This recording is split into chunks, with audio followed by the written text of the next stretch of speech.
invitado otra vez para reafirmar mi viejo vínculo de muchas décadas, intelectual, personal, con el estimado amigo Ramos, Belardo, con que me honro también en ser ya uno de sus muy antiguos amigos. Pero no es solo asunto de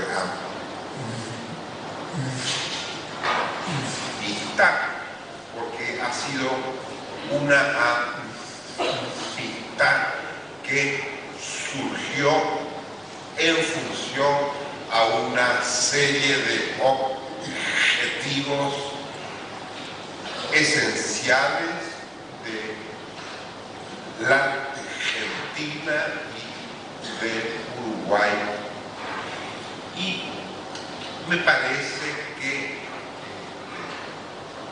yo podría hacer desde el ángulo del Uruguay hoy algunas reflexiones que podrían serles útiles, porque me parece que estamos ante los hechos más importantes de la historia, el hecho más importante de la historia de América Latina desde su independencia. Y el hecho ese se llama Mercosur. Me parece que el Mercosur es el giro más hondo en cierre de todo lo que nos ha ocurrido desde 1810 u 8. Y me parece que nos exige un replanteo total, tan hondo como los acontecimientos del 89 al 91 en la URSS y en Europa oriental a escala del mundo. Pero nosotros ahora nos importa una reflexión sobre el mayor giro de nuestra historia que implica el Mercosur. No digo que el Mercosur sea algo que dependa y que entre a funcionar sin dificultad desde el año 95. Seguramente es un hecho tan enorme que van a suscitarse dificultades acordes a su enorme importancia.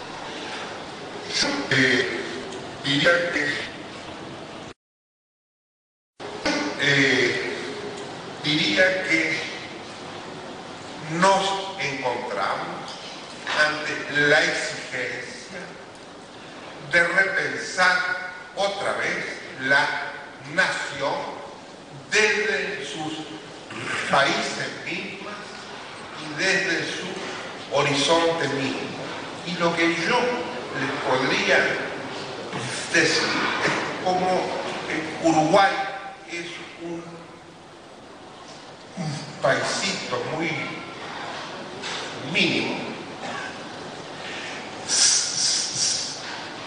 estamos sintiendo muy hondamente hasta qué punto afecta nuestra identidad el incorporarnos al Mercosur. El país entero está viviendo hoy más que una esperanza, una enorme angustia. El uruguayo está sintiendo amenazaba su identidad como uruguayo. Está sintiendo que su incorporación al Mercosur le pone un signo de interrogación a lo que él ha sido como nación. Y me parece que eso es verdad. Y me parece que eso es un adelanto de lo que le va a pasar intensamente, en forma más lenta, pero no menos real, a la Argentina y al Brasil. O sea que Argentina y Brasil se pueden dar el lujo aún de suponer que su autoconciencia nacional no va a ser afectada por el Mercosur y que el Mercosur es un acuerdo puramente económico, que es solo un asunto de empresarios, que es solo un asunto de intercambio.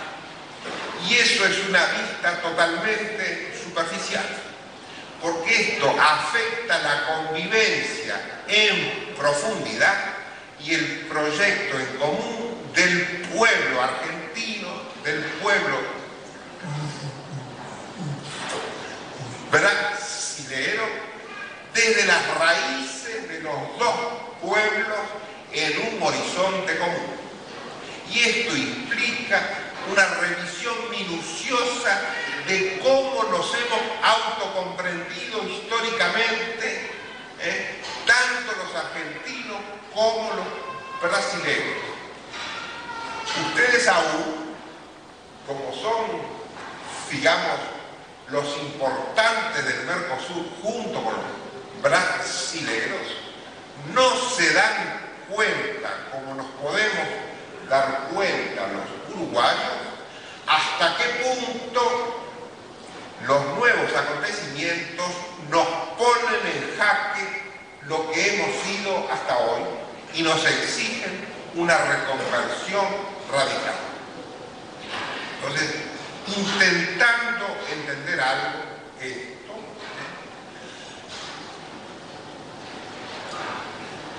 haré, digamos, como un esquema rápido de la historia del Uruguay, que no es una historia ajena, por supuesto, a la historia de la Argentina, sino que es un modo de abordar la historia argentina. El Uruguay era una parte del virreinato. Como era esencialmente la frontera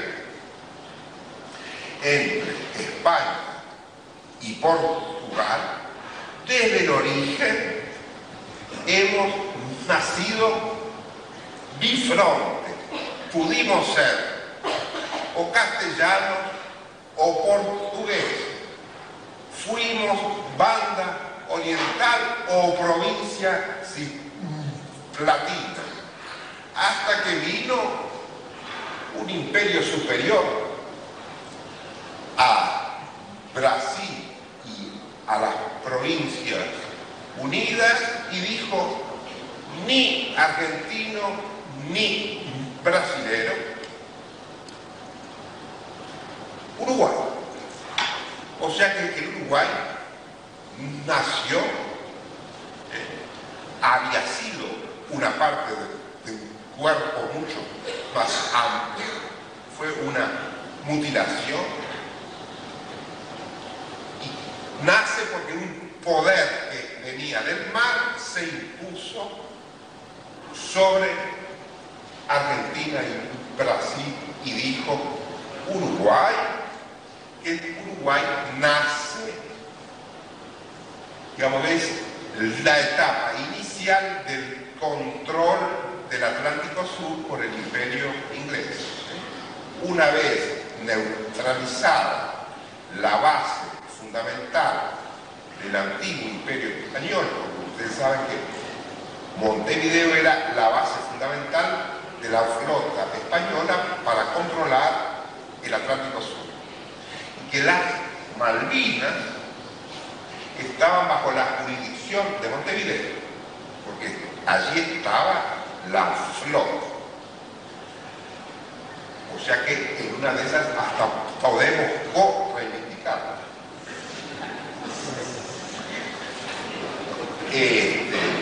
Y que la operación complementaria de la independencia que impuso el imperio inglés a Argentina y Brasil fue la ocupación de las Islas Malvinas 5 años después de haber inventado el Estado uruguayo. Y eso, digamos, generó el control inglés del Atlántico Sur. El imperio inglés se liquidó en la Segunda Guerra Mundial. Nosotros somos una generación, nosotros digo Abelardo, algunos otros, no todos,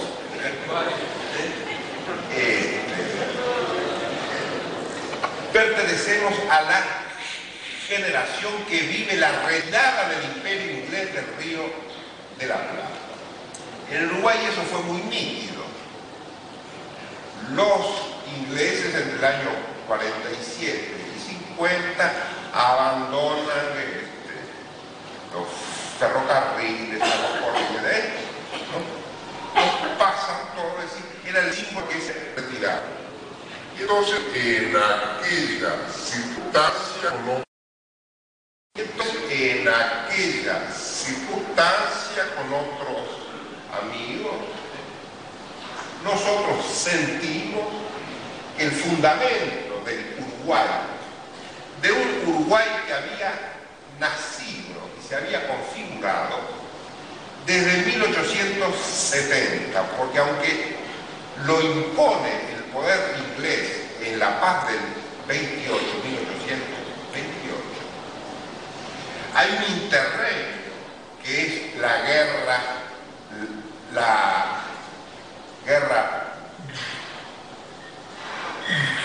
grande con Rosas, Oribe, la intervención inglesa, francesa, y luego que ese proceso termina con la intervención al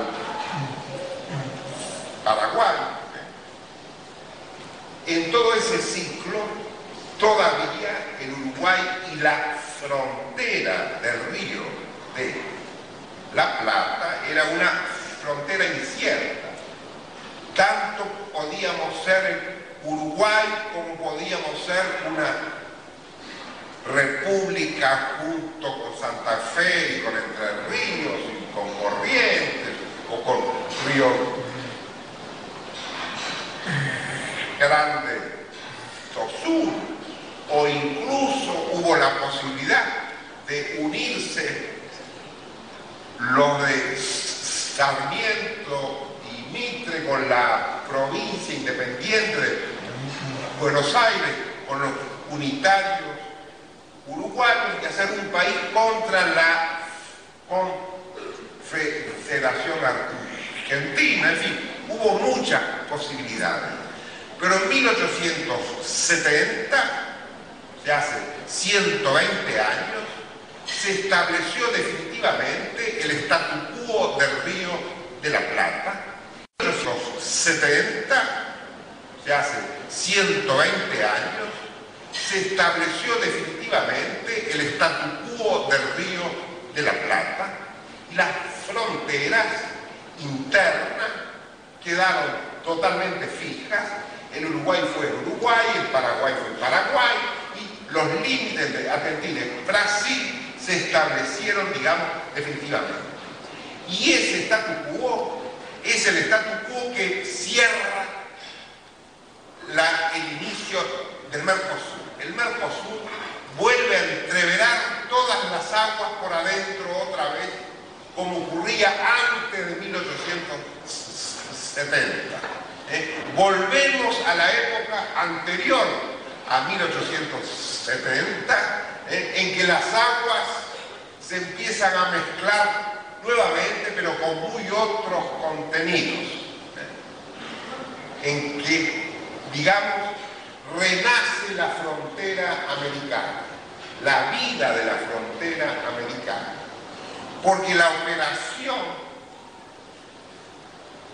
en la que el imperio inglés culmina el 1870, es la consolidación de la anulación interna de la frontera americana para que solo viviera la frontera oceánica.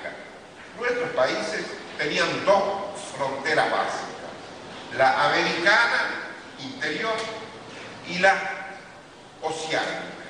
1870 es la victoria de las fronteras oceánicas sobre las fronteras americanas, y la Argentina se convierte en un embudo que va hacia la frontera oceánica y funcionalizada hacia la frontera oceánica. En forma mínima el Uruguay es exactamente igual, solo vive hacia Montevideo con la frontera oceánica. Brasil también.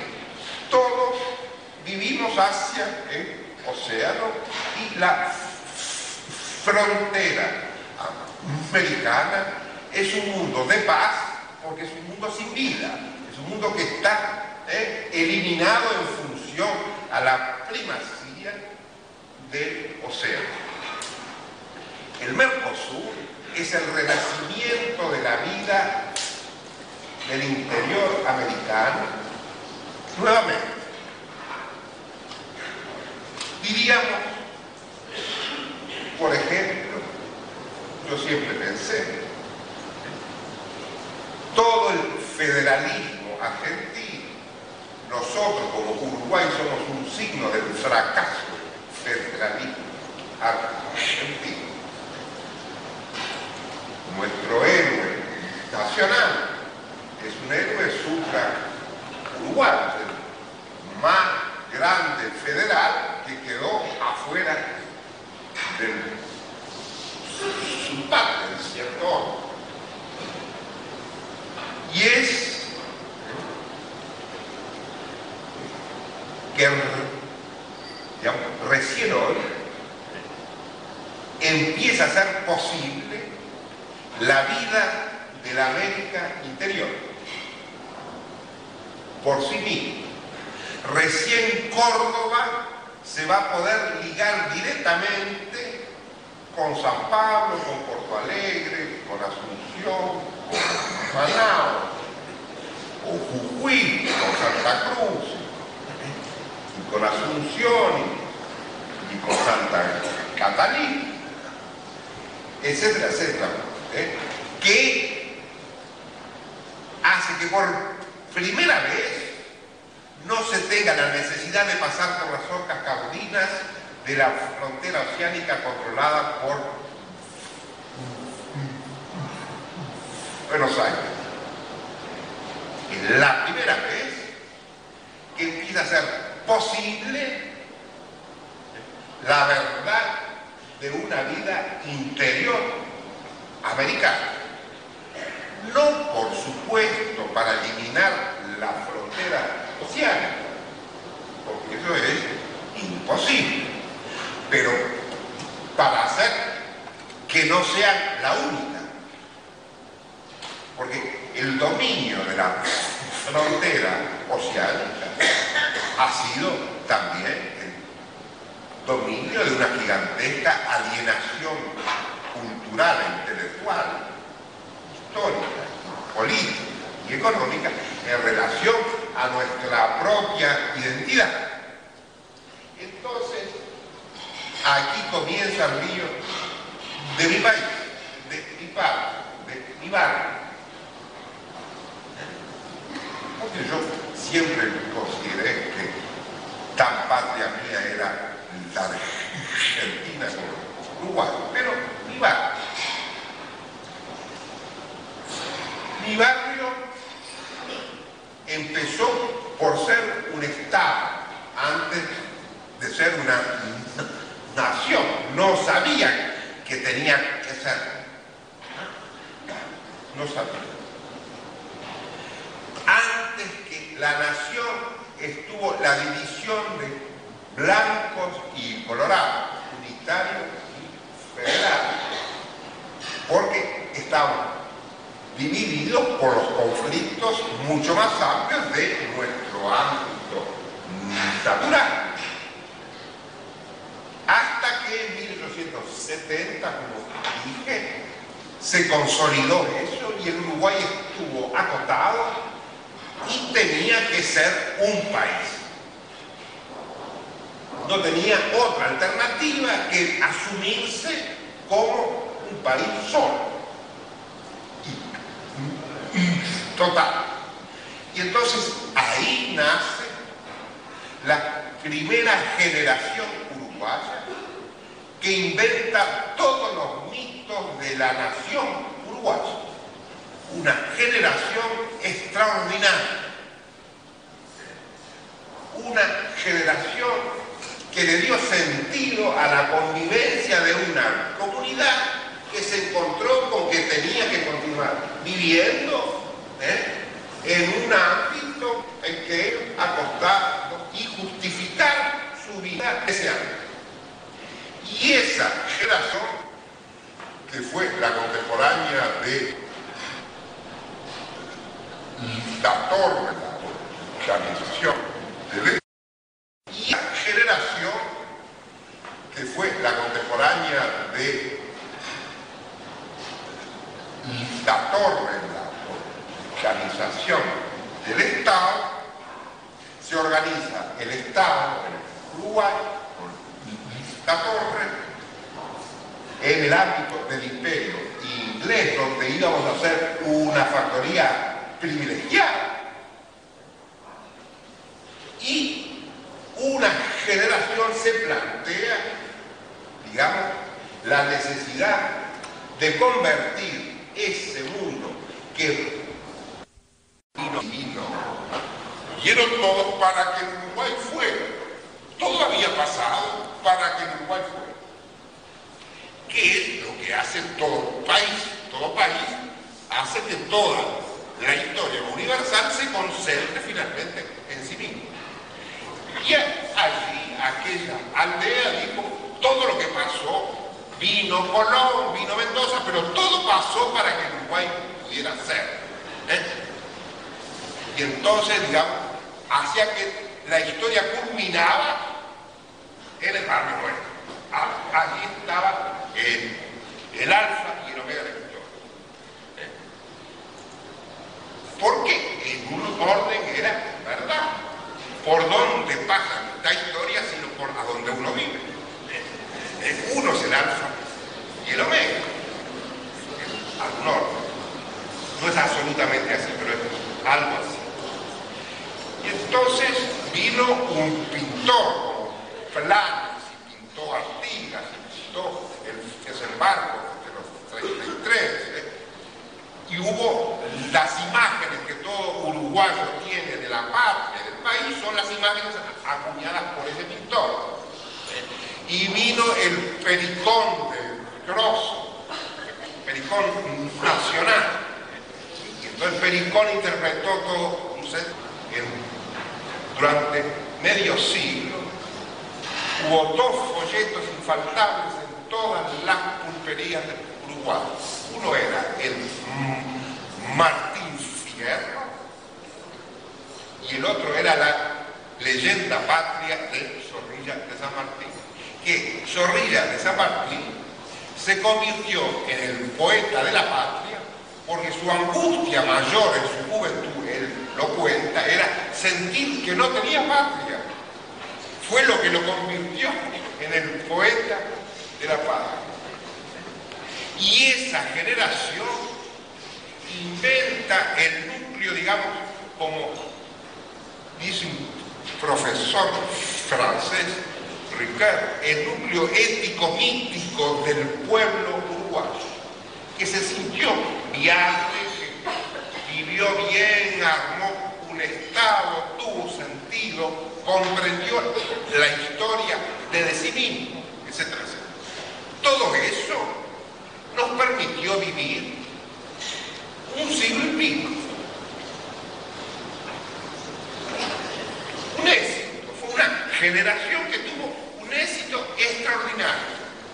Tanto éxito tuvo que el Uruguay habla de la generación del 900, del 45, de no sé cuánta, menos de esa no habla nadie, porque esa es como el aire, es lo que nadie sabe conscientemente, pero que todos repiten.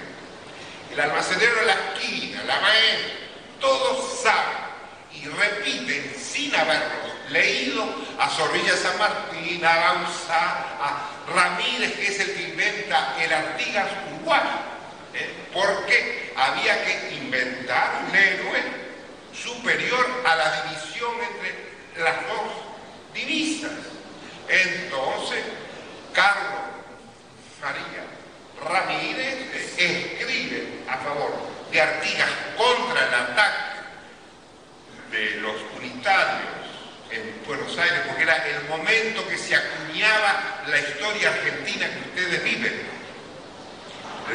La de Mitre, el Belgrano de Mitre es del 77, el de Fidel López es del 83, 84. En ese momento, pero con una diferencia, la generación que inventa las bases de la historia argentina, la gran generación que inventa las bases de la historia argentina es, digamos, la generación romántica de 1837, del iniciador de Miguel Cané y Lamas, que inician el romanticismo, que querían completar la independencia política con la independencia cultural. Y entonces, para completar la independencia política con la independencia cultural, negaron las raíces hispánicas de nuestra historia y pretendieron hacer una historia francesa o inglesa. Por esa vía curiosa se plantearon la generación romántica, es por la negación de las raíces que quisieron inventar raíces nacionales que les resultaron francesas e inglesas.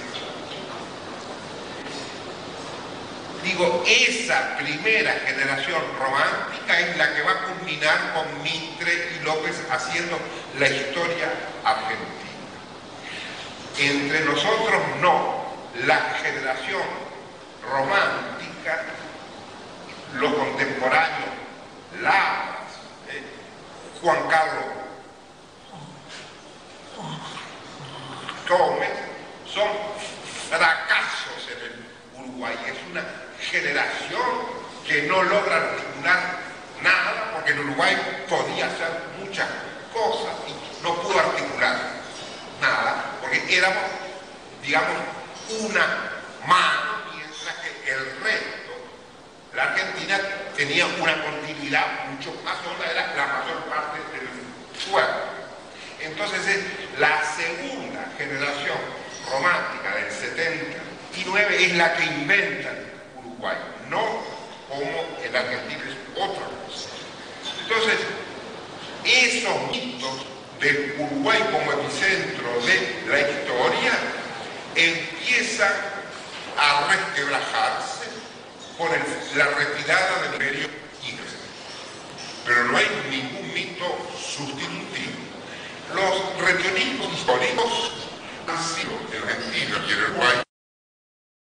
Esos mitos del Uruguay como epicentro de la historia empiezan a resquebrajarse con la retirada del imperio inglés.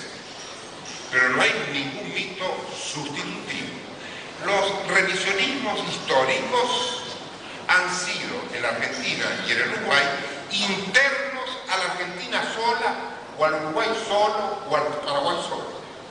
Pero no han sido un replanteo de las raíces en dimensión más amplia. No han sido.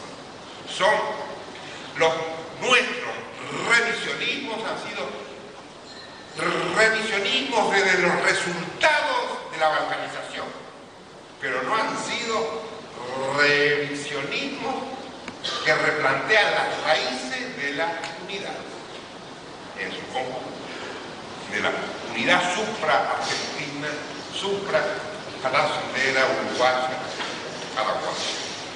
Y entonces nos encontramos con que la conciencia histórica y con que los intelectuales han ido más atrás de la operatividad político-económica concreta, pragmática, porque el Mercosur nace sin el apronte de una generación que se replantea a fondo una nueva perspectiva histórica que nos englobe en una historia común a argentinos, a brasileros, uruguayos y paraguayos. Nos sumamos al ferrocarril mayor, porque el ferrocarril argentino-brasilero es la mayor parte de América del Sur y es el corazón de toda unidad posible de América Latina.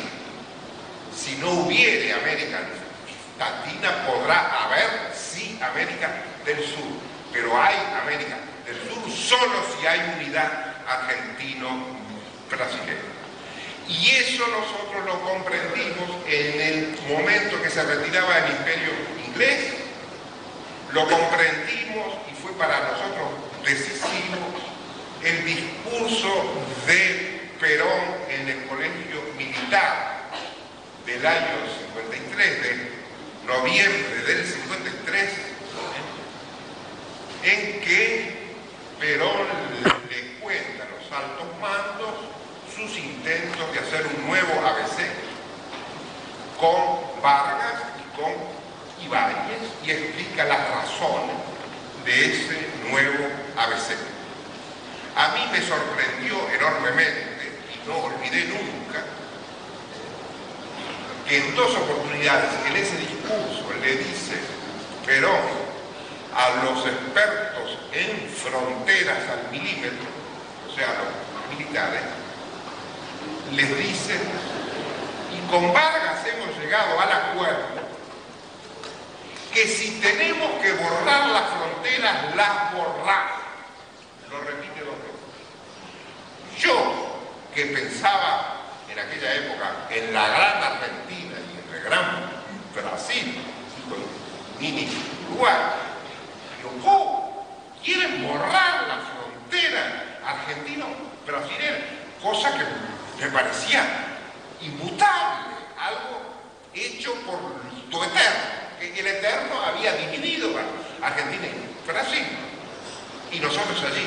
Entonces me causó un shock tan grande que el presidente de los argentinos, por supuesto, por suerte para Perón, los argentinos ni se enteraron de eso, porque se hubieran comido el hígado de indignación. Pero, digamos, me choqueó tan hondamente esa cosa tan novedosa para mí.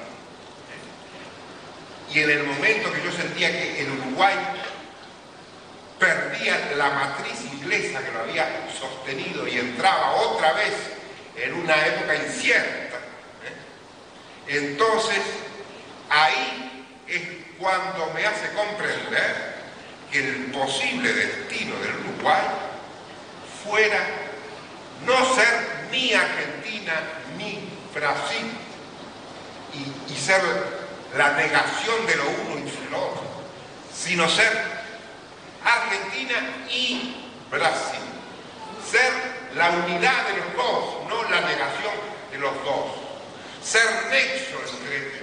Entonces ahí entrevimos con Reyes, que lamentablemente no pudo asistir hoy porque avión no pudo atravesar el río ayer.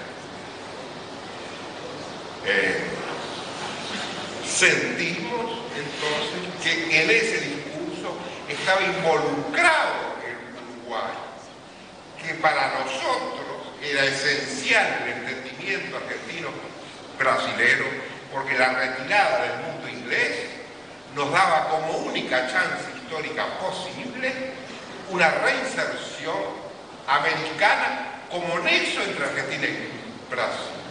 Entonces, para mí ese discurso fue un discurso decisivo en toda mi percepción y comprensión de mi propio país.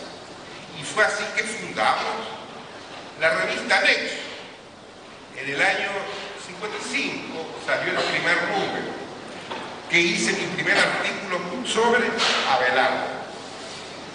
Creo que fue de los primeros artículos que se escribieron sobre él, en el año 55.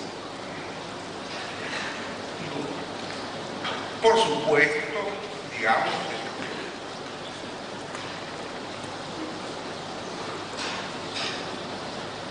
desde aquella época, nuestra tesis fue rotundamente unida. Sin la unidad argentina-brasilera no puede pasar nada de importante en América del Sur, porque el movimiento de unidad tiene que comenzar por lo más nuclear de América del Sur. Y, digamos, el núcleo más importante, el núcleo, la acumulación intelectual, técnica, cultural más importante de la América del Sur está entre Belo Horizonte, Río, San Pablo, Porto Alegre, Asunción, Montevideo, Buenos Aires, Córdoba, Rosario, hasta Santiago. Esa franja, digamos, es como el núcleo de Cono Sur, una gran franja, es la mayor acumulación cultural e intelectual de América Latina. Es la mayor concentración de centros de poder americanos posibles para América Latina. Y pensé que solamente ahí y acá, o sea, ahí es acá. Solo acá se puede librar la batalla decisiva por América Latina. Que toda otra batalla iban a ser revoluciones frustradas, esperanzas inconclusas, utopías, batallas marginales. La batalla central estaba en la frontera, en la única frontera viviente de América Latina, que es la frontera Argentina y Brasil, que nos abarca Uruguay, Paraguay y Bolivia. Aquí se jugaba la unidad y no se jugaba en ningún otro lado. Eso lo escribimos y lo sostuvimos ya en los años 50, en el año 58, 59.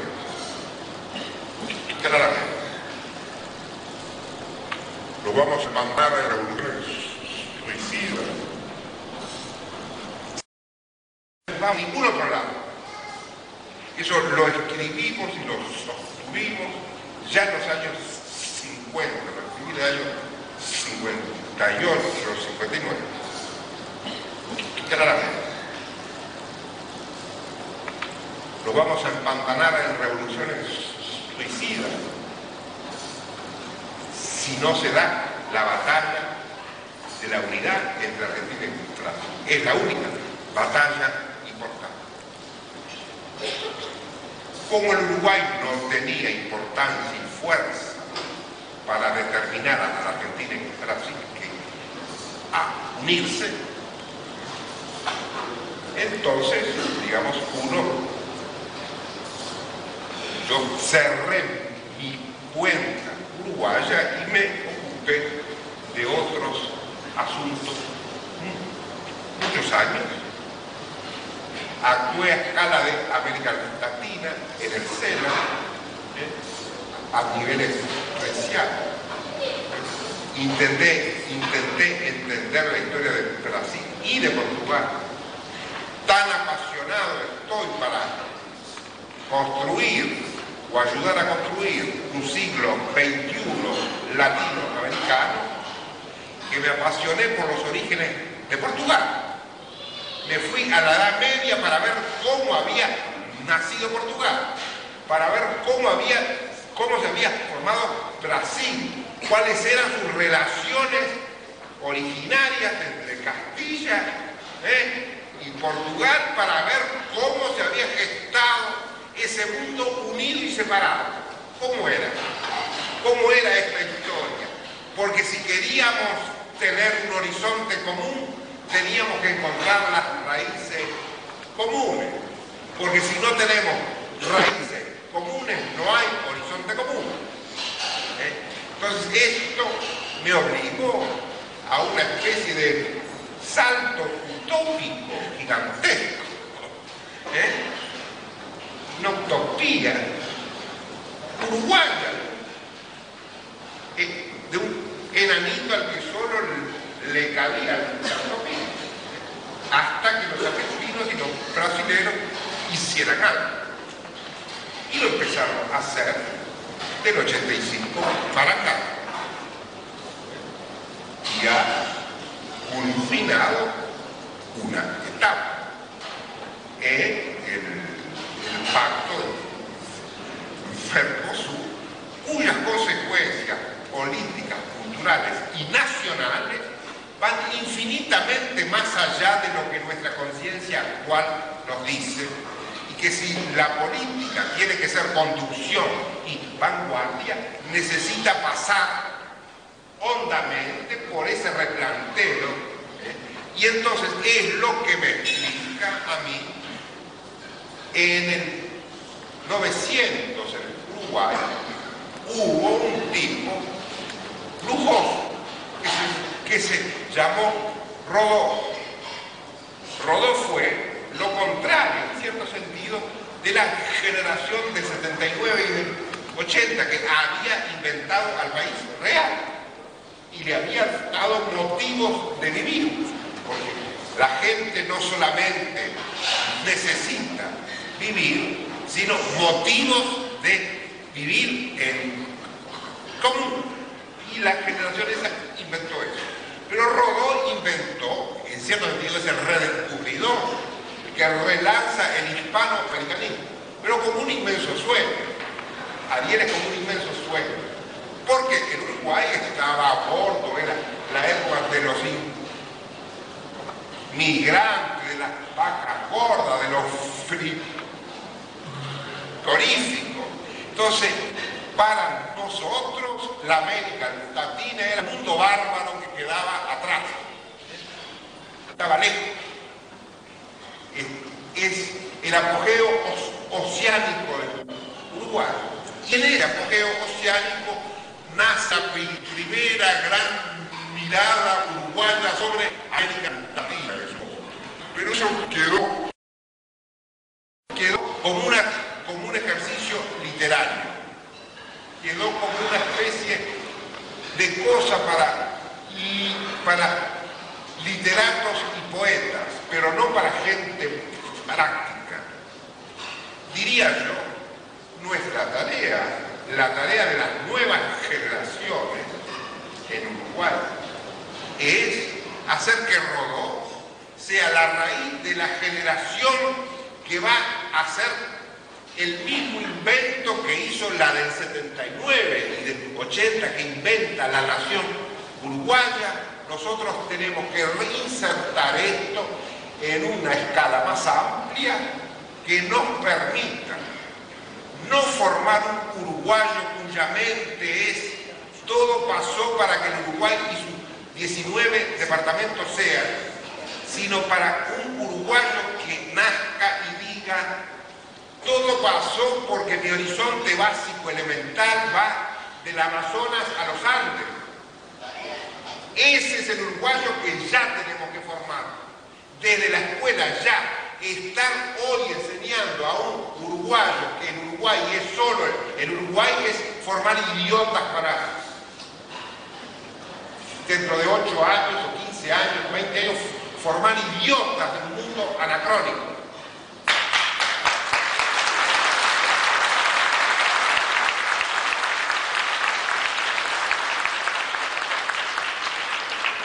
Entonces, y acabo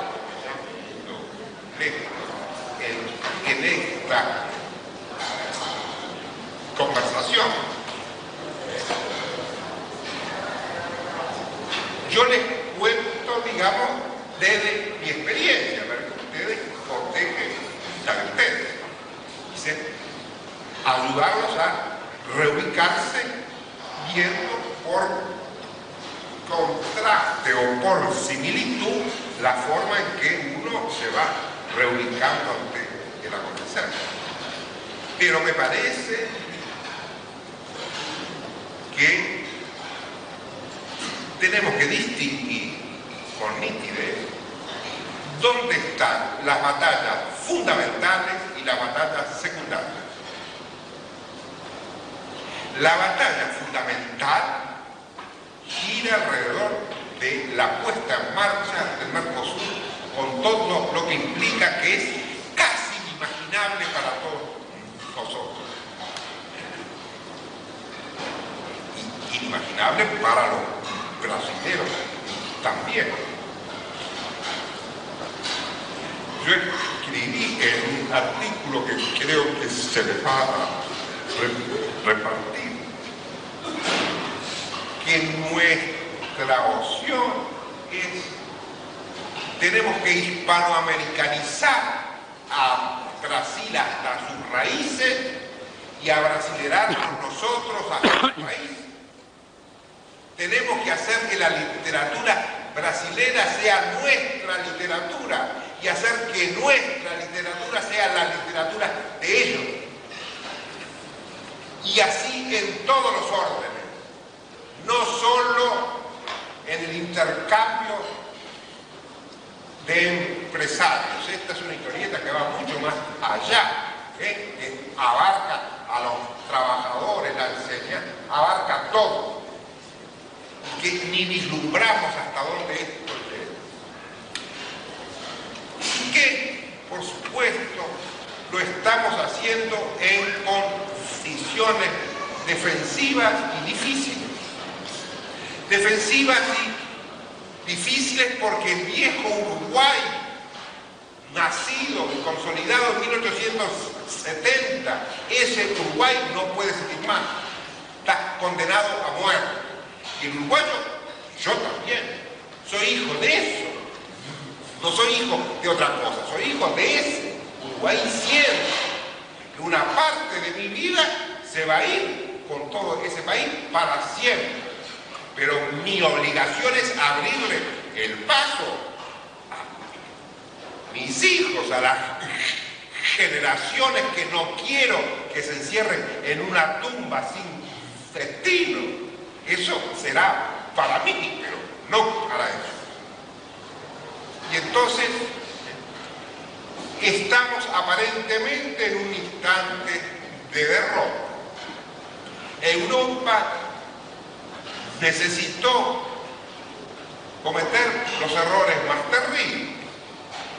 Necesitó asesinarse los alemanes con los franceses, con los italianos, una hecatombe, tirarse bombas, campos de concentración, masacres, de todo, para terminar dominados por los norteamericanos y los rusos. Y es en las peores condiciones de Europa que los franceses y los alemanes, en la ruina, dicen: nos tenemos que juntar, no más pavadas, no nos matemos más entre nosotros.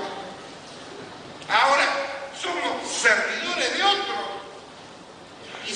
Y porque tuvieron que ser servidores de otros, es que empezaron a fundar su poder. Porque en el éxito solo querían ser o alemanes, o franceses, o italianos, pero no querían ser el conjunto. La unidad europea fue pensada por mucho desde hace 2 siglos. Sin embargo, los pueblos europeos se empecinaron y siguieron vías de muerte y de fracaso. Los pueblos a veces se hunden en fracasos repetidos y los fracasos no les enseñan. Los europeos mostraron, y los japoneses también, que los fracasos les enseñaron y que supieron caminar sobre el fracaso, porque la vida no es una sucesión de victorias, una chiquita y otra mayor y otra mayor. Es una buena administración de las derrotas para llegar a la victoria. Es el aprendizaje de las derrotas y no la obturación de las derrotas lo que nos conduce a la victoria. Es la inteligencia posible que nos ofrece la derrota la que nos puede conducir a la victoria. Los japoneses, MacArthur le sacó el título de divino al emperador, así, aceptaron todo y qué. Y despacito empezaron a caminar. Y los europeos, dependientes, hasta que van adquiriendo ciertos poderes, cierta fuerza, empiezan a ponerse en condiciones de pactar, de jugar otras cosas, y hoy tienen la posibilidad, no la lograron, de ser un centro protagónico central, y Japón también, desde el abismo de la derrota. Bueno, nosotros estamos en un momento aparente de abismo de derrota. Y creo que es en el abismo de la derrota que están los gérmenes de la resurrección, no como era antes, porque eso es repetir la derrota. Volver a las batallas de antaño es repetir la derrota. Tenemos que diseñar batallas nuevas.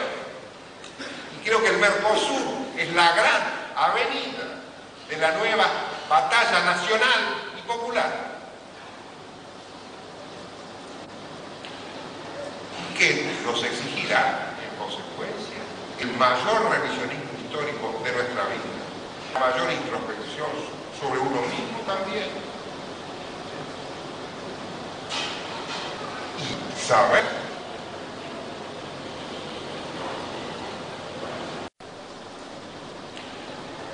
que nos exigirá, en consecuencia, el mayor revisionismo histórico de nuestra vida, la mayor introspección sobre uno mismo también, y saber